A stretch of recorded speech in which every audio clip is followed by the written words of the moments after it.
May tali sa ating kamay, tinatawag na gender role. Tali na nagpapanggap na pag-ibig, ngunit nagdidikta sa ating kaluluwa. Sabi sa babae, manahimik ka, maging mahinhin, huwag kang magsasalita.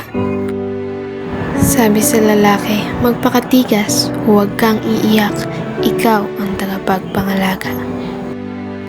Ito ang toxic masculinity, ang anino na karahasan na sumira sa kalagayan ng bawat katauhan.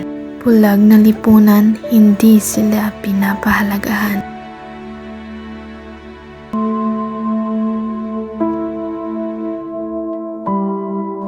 Kahinaan ng mga kababaihan sa inyong mga kaisipan, hindi pinapahalagahan ang aming katayuan.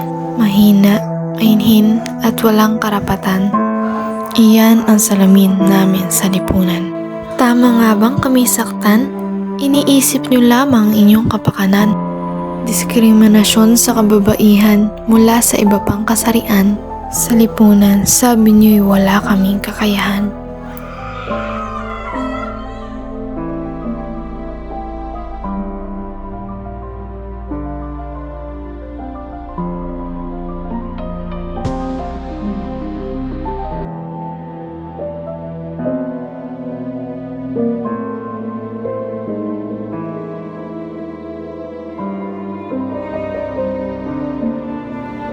Ang kalalakihan din ay may nararamdaman, laging inaasahan sa bagay na minsay sila'y may kahinaan.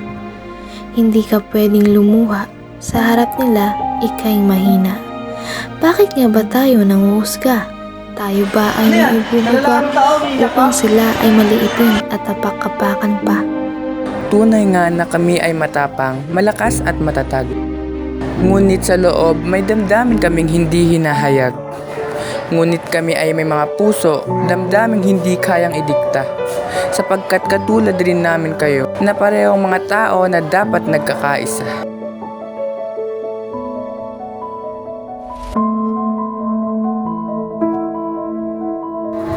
Siya'y iba sa lahat, tingin sa kanya ay makalat.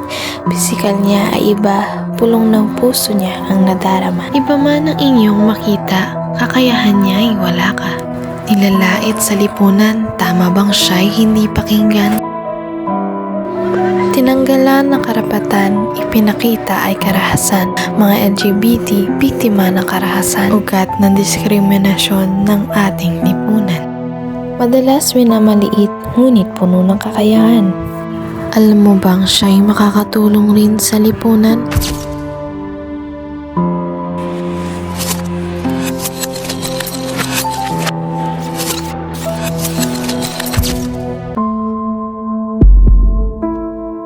Hindi na tayo magiging malaya kung ang katotohanan ay pabulong itinatala.